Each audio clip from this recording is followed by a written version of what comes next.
Hello, and welcome back to another episode of Critical Reactions with your host, Bryan.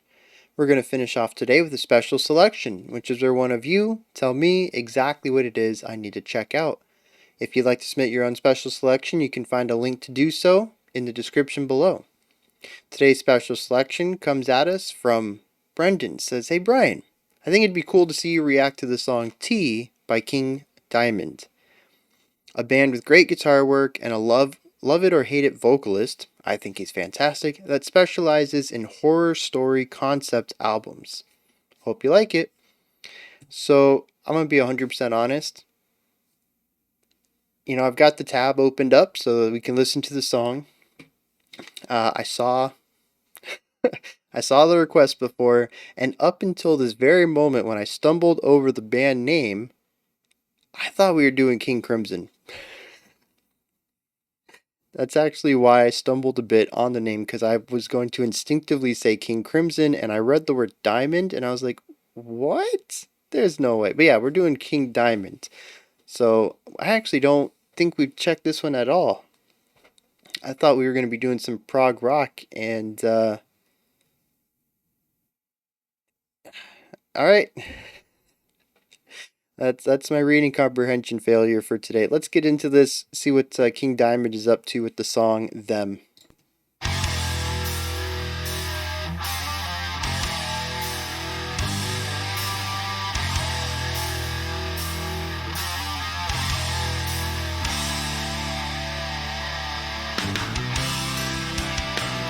Ooh, that's an interesting shift.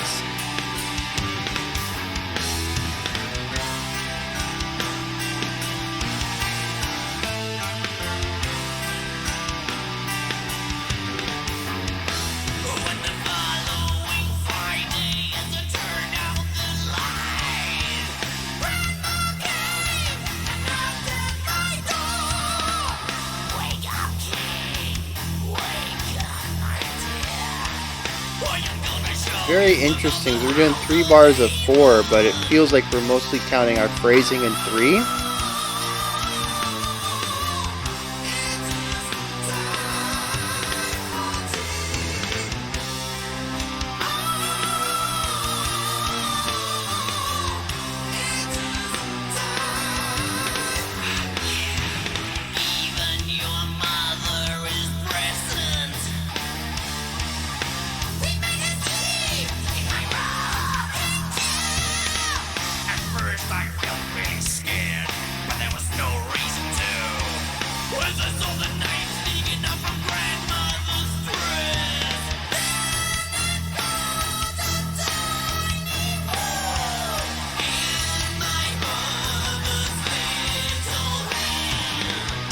Very interesting.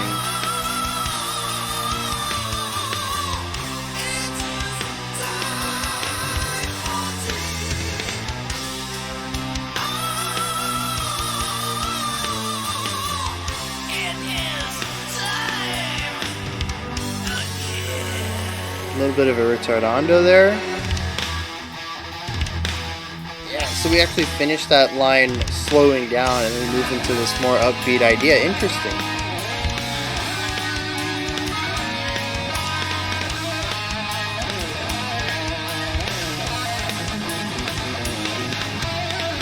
Really interesting metric stuff going on behind the guitar solo.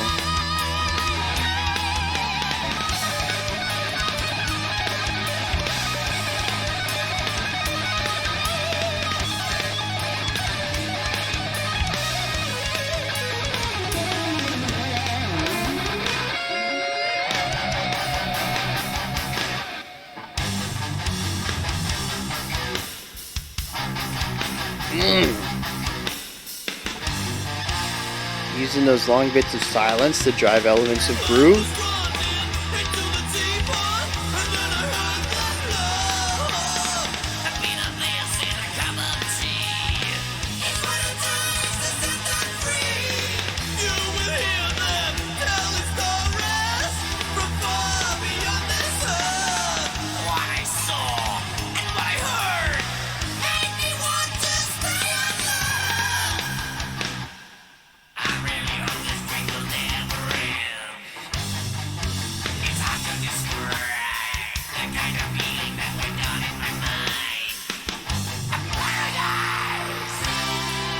And that groove section is always so short-lived.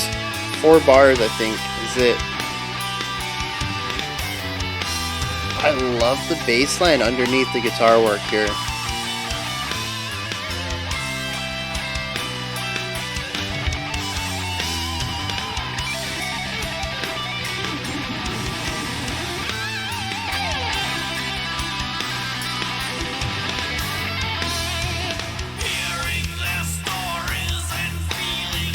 The drastic shifts in atmosphere. From the first cup of tea to the last drop of blood, nothing seems to matter at all anymore. My mother, she didn't exist to me.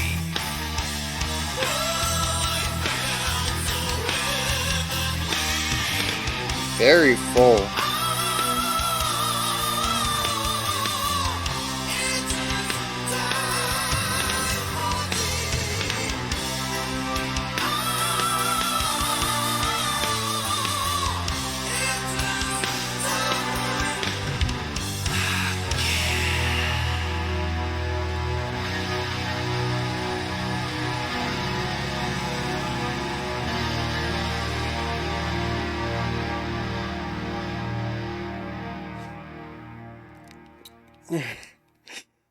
Okay, we're gonna end that song without a resolution. Oh, this was released in '88. So, actually, both songs today were released in '88. That's interesting. I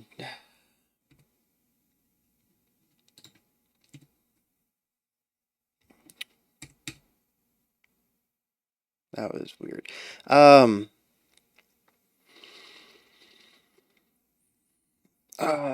Okay, so I think I'm gonna start with production here and then move into everything else because I really wanted to enjoy this more than I did, but the production continued to get in the way of that. Primarily, the vocals are way too loud. They're EQ'd way up there, and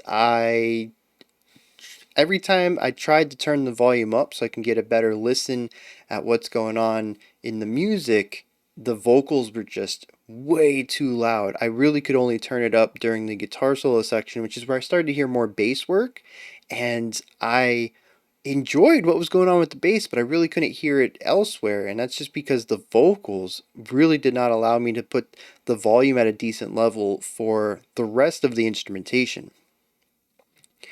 Um, I don't know if that's typical of King Diamond. To me, it's a failing, I think. A production failing. The vocals are not mixed to a good volume level. However, it creates a very distinct feel for the song and it creates a distinct feel for the song and puts a lot of spotlight on the vocals, which appears to be what their goal is. Personally, I think it might have been too much of a spotlight, but it does give the vocals the musical weight, the auditory weight that I think that they wanted it to have. There seems to be a strong emphasis on language storytelling here more so than musical storytelling, and I guess maybe we'll get into that when I pull up the lyrics later, but I do think it's a bit of a shame that the vocals really drown out everything else when there's some interesting things going on in the rest of the music. Most egregiously, I'll say that the moments when the vocal harmony happened, especially more of the falsetto stuff. There was one point where we got a left pan falsetto, a right pan falsetto, and then a clean chest vocal that was centered or something. I don't remember where it was. The three of those together, though, there was not any volume work done on the individual voices, it seemed, and it all amplified and was the loudest part of the entire track when we had multiple vocal sections. They weren't mixed to accommodate the already spotlit elements of these three voices. And it really overpowered everything that happened in that moment. So I'm really interested in anything related to the production here. I don't see a producer name here. Um, oh, Robert Falco.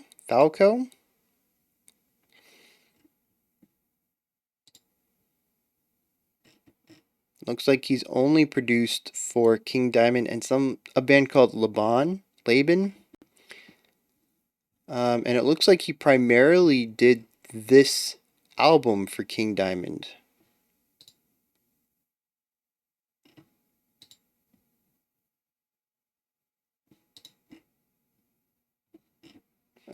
Yeah, there's a lot of King Diamond albums. More than six, it looks like. Wow, their latest release was '07. And it looks like this dude only produced. So I wonder what led to Roberto producing this one, and if they, what led to him not producing the rest of them. They released an album. I mean, every year almost. This was '88. They released one in '89, and then '90 and '92. So every other year, but also one the year after this.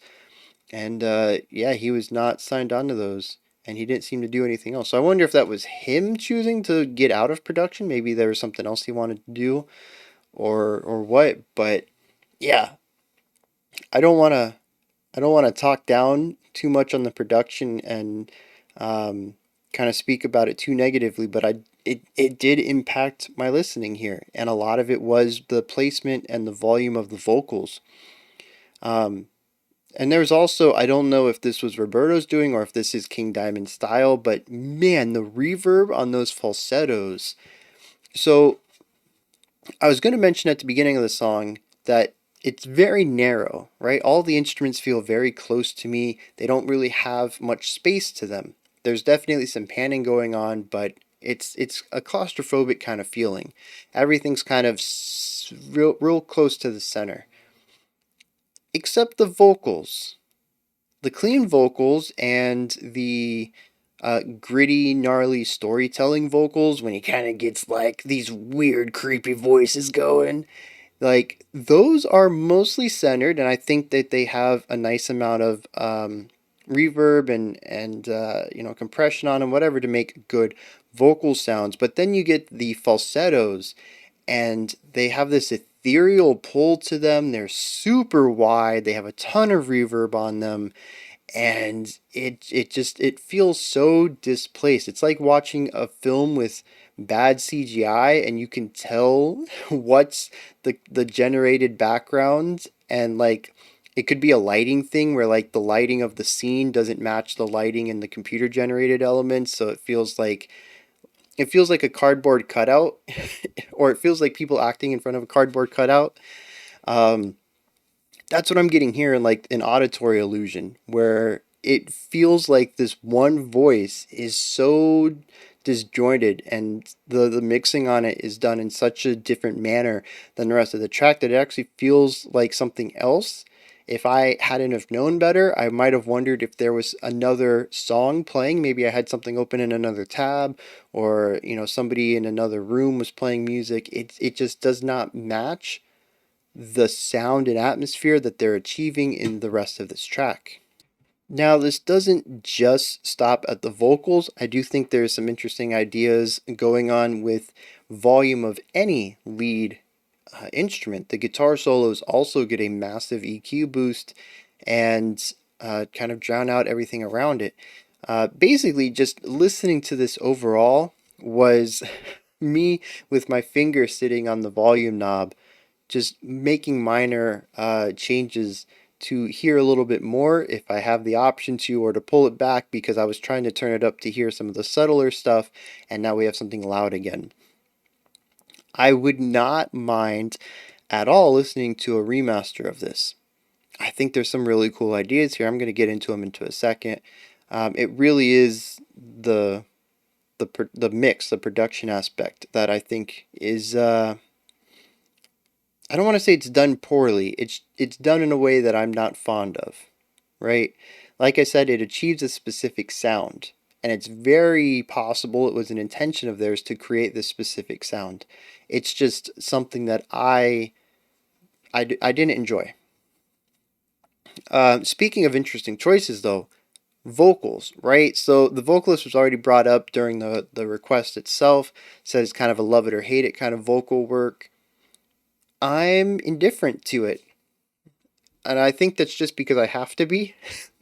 There is a lot of music that you guys have me listen to where I just kind of have to be okay with the vocal style. There's so many different vocal styles out there, and I'm not going to enjoy them all. And I think I've just gotten to a point where I'm able to say that's not my cup of tea, but I don't dislike it. I'm fine with it being there. And that's where I am with these guys. I think that the variety in the vocal work is fascinating. We have the clean chest. We have the redonkulous falsetto with the massive reverb.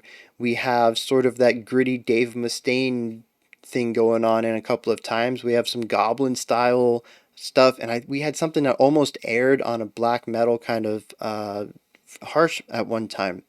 It's all over the place, and I think it does well in storytelling. It's very possible that all these are attributed to different characters or something like that. I noticed during the lyrics, the few times I tuned into them, it seemed more like being told a story rather than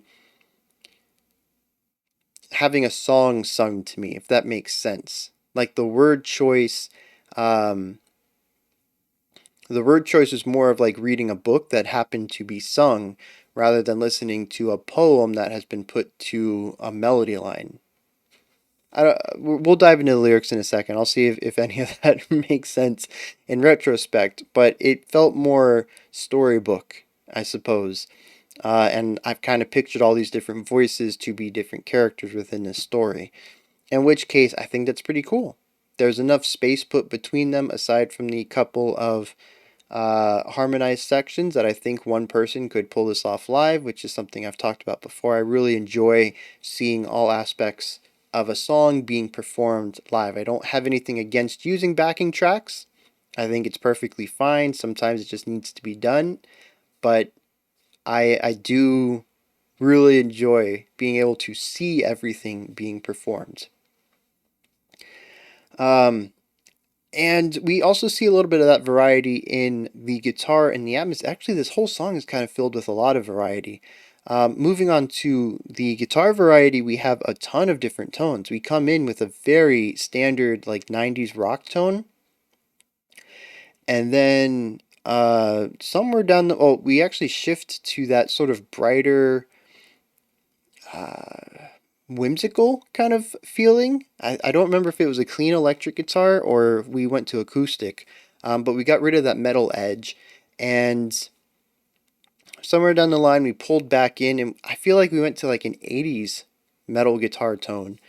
And then the guitar solos felt very like 80s thrash tone to me, a very typical solo tone for a thrash metal band in the 80s, something they would pull, something very, Metallica or Megadeth or even Slayer. When we looked at no, not Slayer, Pantera. When we looked at Pantera last week, I mentioned that they had a solo guitar tone that was more reminiscent of a very different genre. I did not expect it to get as clean as it did, given the tone that they had for the verse and chorus.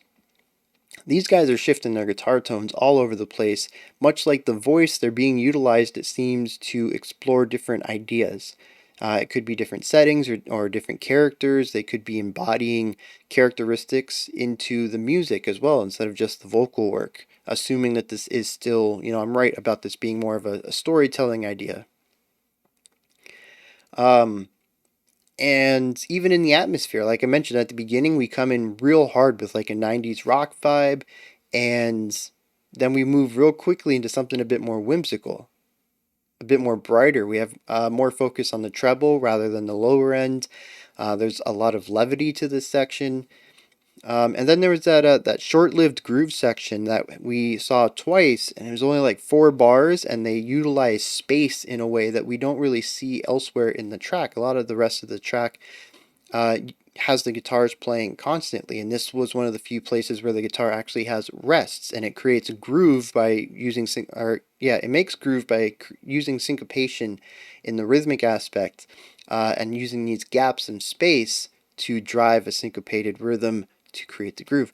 And it's a really cool part, and I really like it. And it's so short-lived, and again, I don't it's a very disjointed song because of the variety. I don't think a lot of it comes together in a meaningful way, but it's very possible, again, that it could be a series of motifs designed to represent characters or places, and I'm still not sure about that. We'll dive into that in a bit.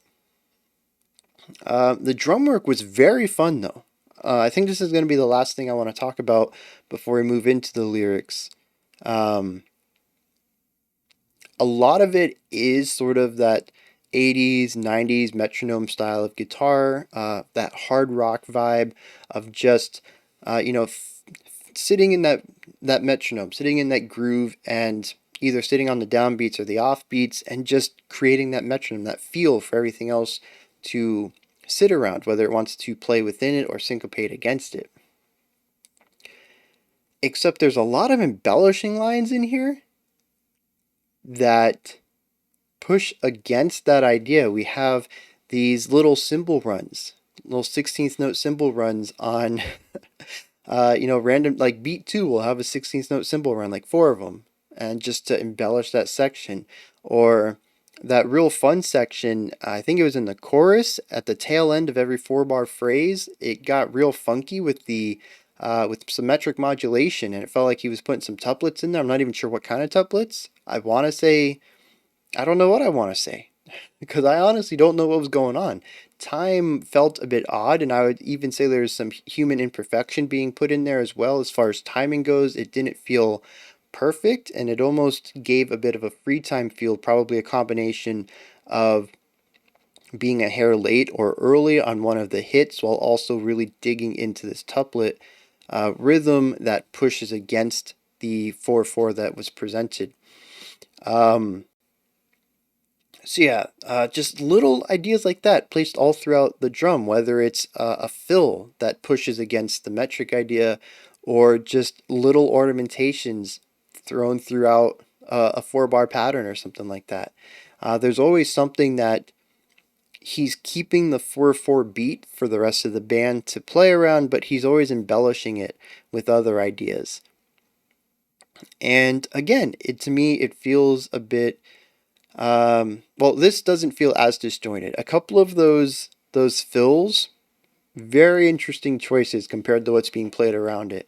But the embellishing ideas I 100% love. I think they do a fantastic job of providing some levity to the song while also creating some auditory change-ups that fit very well with the vibe they have going on. It is sort of this heavier rock, whimsical element. That whimsy is not always present, but I feel like the essence of it exists throughout the song.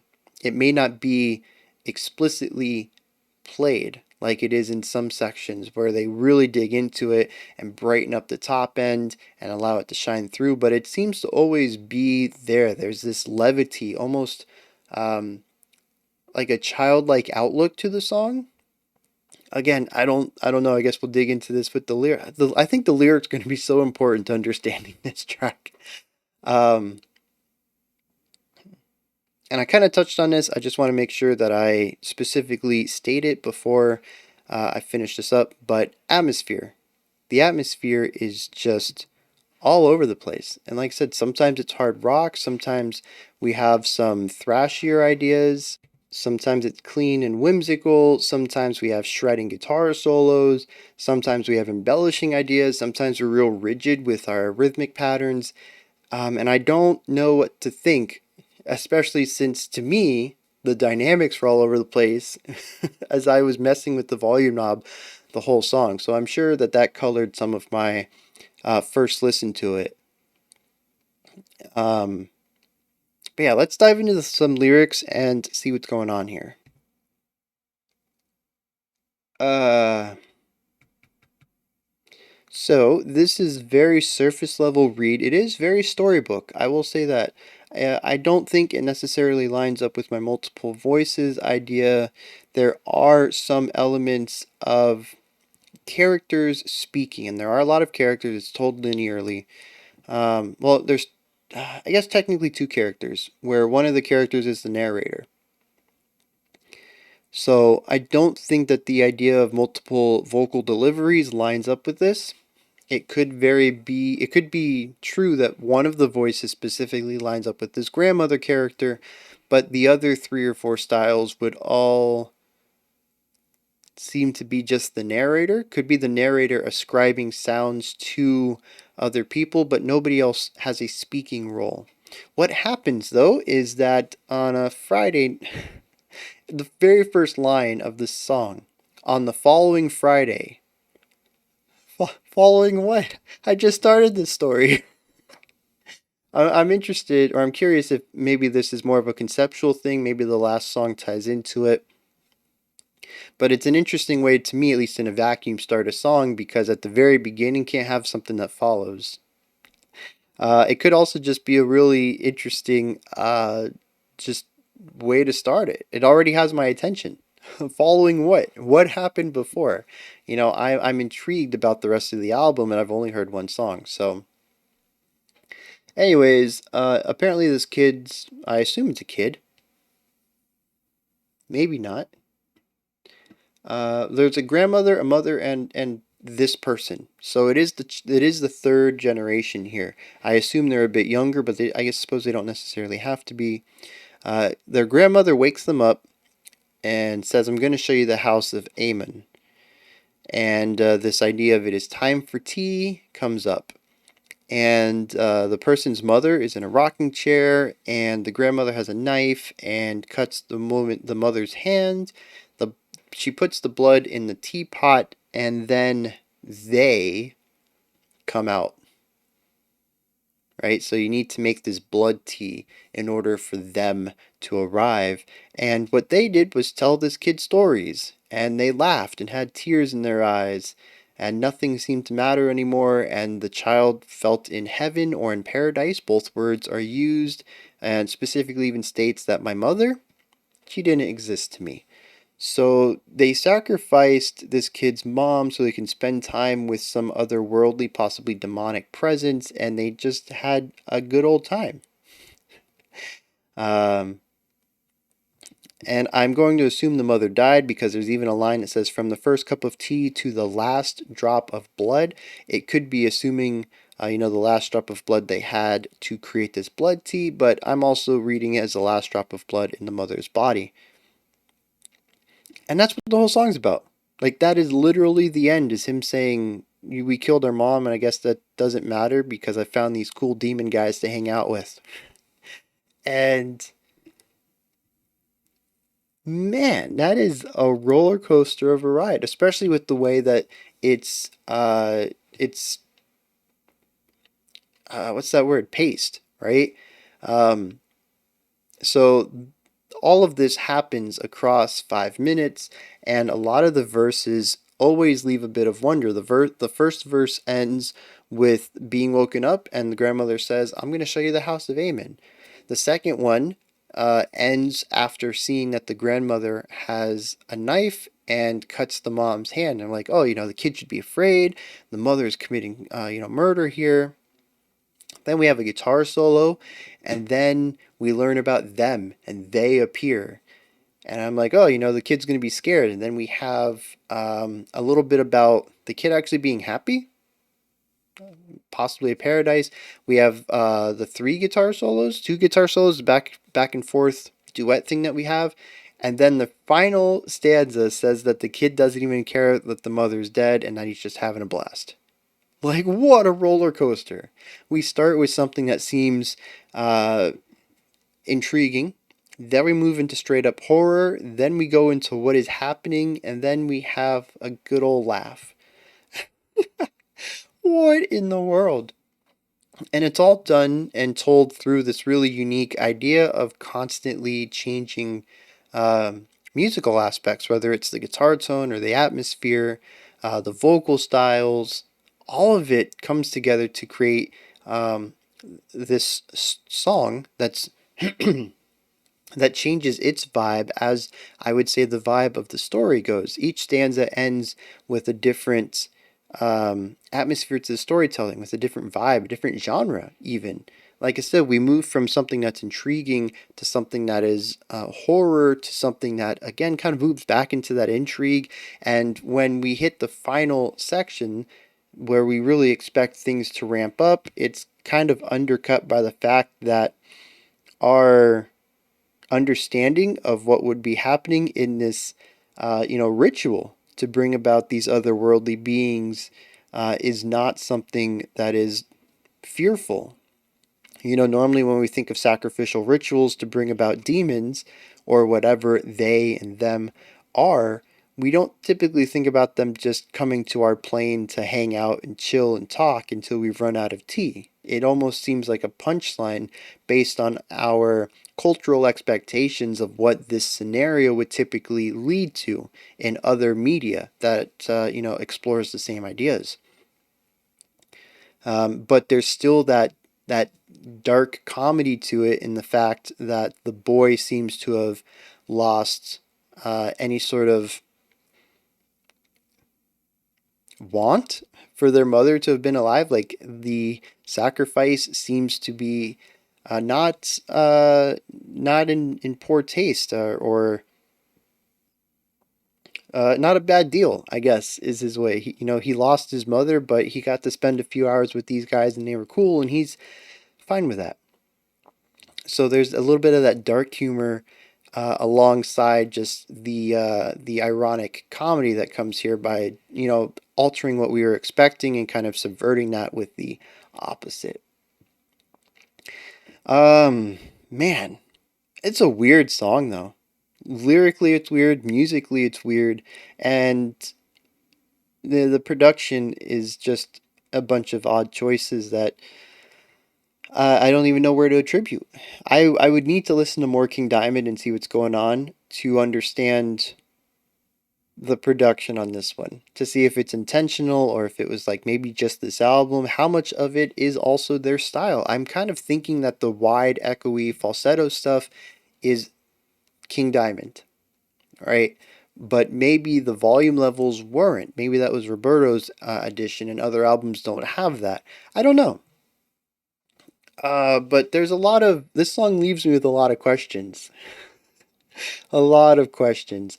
Um, so who did this? Oh, Brendan. Yeah, if you have anything you want to add to this now that I've heard it, any of your own context or any information about King Diamonds, let me know. Like I have questions about the production. I have questions about the tongue in cheekness here. I have questions about how it feels like I got set up and they subverted it last minute with a joke, a punchline. But it was a dark joke, not like a funny joke, just a subversion of expectations. It was more ironic than jokey. I think joking is actually not the best word choice there. And then just like all of this song, I think the kids these days are saying extra. Maybe I'm dating myself. Maybe extra is already old. I don't know. The song feels very extra though. Like there's a lot of stuff in here that makes it go overboard in a lot of manners. And to me, that's sort of the charm of it. Like there's so many vocal styles. The story is just way more than it needed to be. The subversion was interesting. There's a lot of styles and guitar tones and vocals deliveries, and there's just a lot in here that kind of make it overkill, but like in that campy grindhouse kind of style where everything you expect is there, but it's also taken to 11 in possibly comedic ways, but also possibly just super campy ways. And I enjoy it for a lot of that. I love campy B film horror. I do. And I think this is the closest analogy that we could have in music to that sort of campy B film horror. In fact, I could see a short film that takes this very idea and converts it into filmic stuff. Um, and I think it would still work. There's a lot of cool things going on here. I'm just really confused about that production style and the vocals. They got to grow on me, right? Like I said, I don't hate them, but I'm not used to them either. And they do, thinking about it uh, retrospectively, I went into the lyrics thinking that they were all going to represent different characters, and they don't. So now I'm like, well, what do they represent? So that makes me want to listen to it again and see what lines line up with what voices and see if there's any connections there.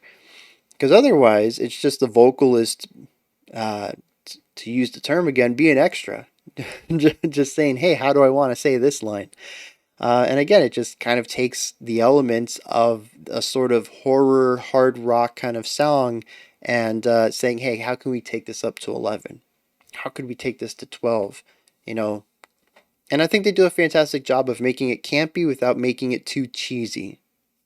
So, you know, mission successful in this one. But those are just my thoughts on King Diamond's T. This is where you guys come in. Hit me up in the comments. Let me know what you thought of this track. If there was anything that stood out to you, anything that I talked about that you'd like to expand on, or anything that I missed that you think I should definitely know about, put them in the comments. When you're done commenting, you can head up to the description box. In there is a link for Linktree. It'll take you to this menu right here. It has everything related to the channel. You can support the channel through Patreon, follow me on Twitter, join the Discord community, pick up some merch, submit special selection, all sorts of stuff. Go ahead and check it out above the description box. If you could, like, subscribe, and ring the bell. I greatly appreciate all three of those things. That wraps it up for today. I'll be back tomorrow at 5 p.m. Eastern Standard Time, 10 p.m. UTC. We'll be looking at some more hard rock and another special selection. Until next time, remember to be critical but not cynical of the music you listen to. Have a fantastic morning, afternoon, or evening whenever you choose to watch my videos.